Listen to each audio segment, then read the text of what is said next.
Hello fellow racers, and here we are now in Spa-Francorchamps circuit in Belgium. First things first, Spa is among Formula 1's drivers' most loved tracks, with its mix of long straights and challenging fast corners, allowing them to push their cars to the edge of their capabilities, if it's dry that is. The size of the track and the nature of the Belgian weather means that sometimes it can be raining off one part of the track and dry on another, meaning that grip can vary from one corner to the next. One needs to keep an eye out on the Trilingo Rouge, arguably being the most famous sequence of corners in the world, as drivers flip left, right, and then up the hill through Radillion.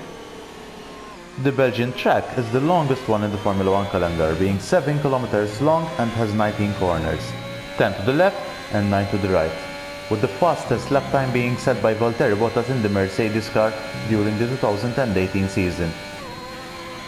The top speed can reach to approximately 205 miles an hour at the end of the first sector, making it one of the tracks to watch. And this tire strategy usually goes for a one-stop as well, varying either from medium to hards, soft to hards, or soft to mediums, depending on the driver's style and how the race fares. Unfortunately, it is also renowned for its weather unpredictability and its tragic incidents, especially within the Radillion and Eau Rouge complex, yet flat-out corners, the latter being modified as a precautionary safety measure for the 2022 and beyond. Notwithstanding its dark sides though, Spa-Francorchamps remains one of the most prestigious, iconic and old track ever built that is still used in Formula 1 until date. Alright, so we're going to explain the hot lap of the Belgian Grand Prix at the Spa-Francorchamps. One needs to know that this track you can win a lot of time or lose a lot of time depending on how you approach the corners. One may also know that the curves are very deadly, so if you're going to use the curves you will need to use them very efficiently without turning the car whatsoever, and be prepared for the worst. But let's get going. So we're taking the bus stop chicane here, we're taking the longest distance possible, short shifting into gear 4, pull the full throttle, turn on the DRS and restart the lap. Now we're going to the La Sauce. We're braking and touching the apex here, and we have shifted back into gear 2. We're slowly short shifting into gear 3 and gear 4. We're putting the full throttle, and now we're going to have the longest throttle of this track going into the Radillion and Eau Rouge complex, flat out, without making the car spin, turning on the DRS. Now we are arriving at this chicane. At around the 50-meter mark, what we're going to do is that we're going to short shift into gear 4. We're going to touch slightly the inside curve, just slightly, because if you touch it too much, you will automatically spin and lose a lot of traction. So in gear 4, we're going to touch slightly that curve. We make the car rotate a little bit more. In fact, the car didn't spin. Now we're going to mount this curve and we're going to short shift into gear 5, keeping that half throttle, but not full throttle. It's so important that we don't go full throttle here, because the car will be very unstable at this point. But we need to get the flow going, so we're going to short shift into gear 5, touch the curb, keep the half throttle. Even here we're going to literally mount the curb in this corner, half throttling it, but beyond this part we're going to full throttle and short shift into gear 6 to continue the hot lap. Now we are arriving at this corner. This is one of the most hard corners that you can have during a race in the Belgian circuit. One needs to brake slightly earlier than anticipated, because if you brake slightly later, the track will literally throw you out, even due to its nature. It's a downhill and the turn is a little bit flicked against the car specifications. So if you brake slightly later, what you will end up is that you're going to be thrown out of the track. You will face a massive understeer. So we're going to brake slightly earlier than expected, somewhere here, and we're going to attack the inside part of the circuit.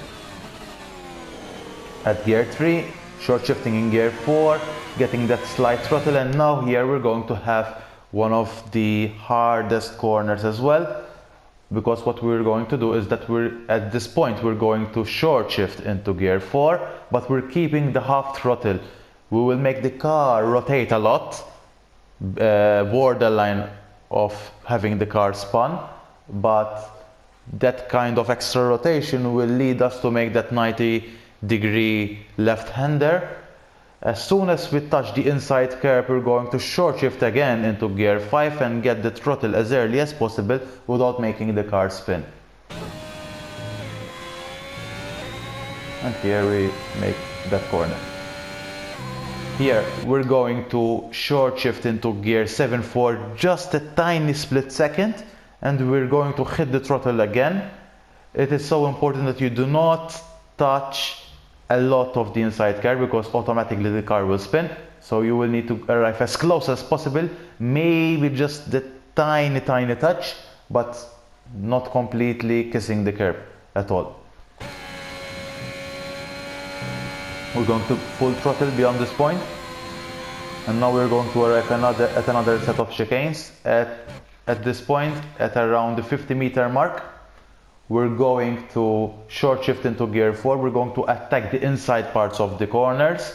If you throttle too much, you will automatically spin. So you will need to keep a very good flow here.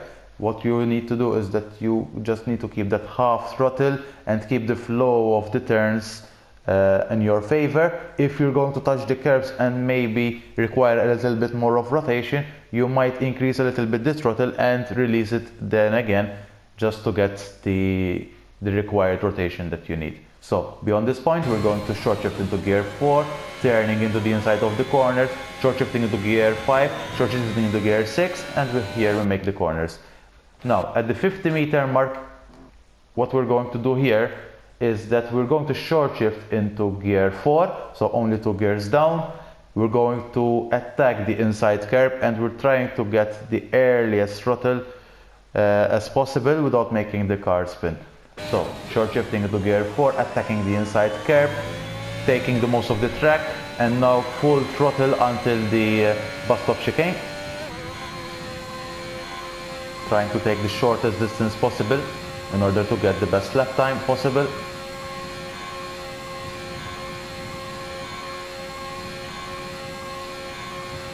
Now at around the 75-meter mark, what we're going to do is that we're going to short shift until gear 2. We're going to attack the inside curb to get the extra rotation. We're going to attack the inside curb of the last part of the bus stop chicane in order to get that extra rotation as well. And we're going to short shift into gear 4 beyond that, where we're going to apply the full throttle without making the car spin until the end of the lap.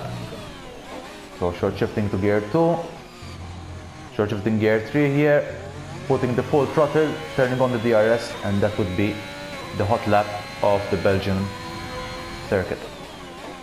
So here we have it, the hot lap of the Spa-Francorchamps, one of the most iconic tracks in the Formula 1. I hope you have enjoyed this content, and let me know if you have any questions. Take care and see you on track.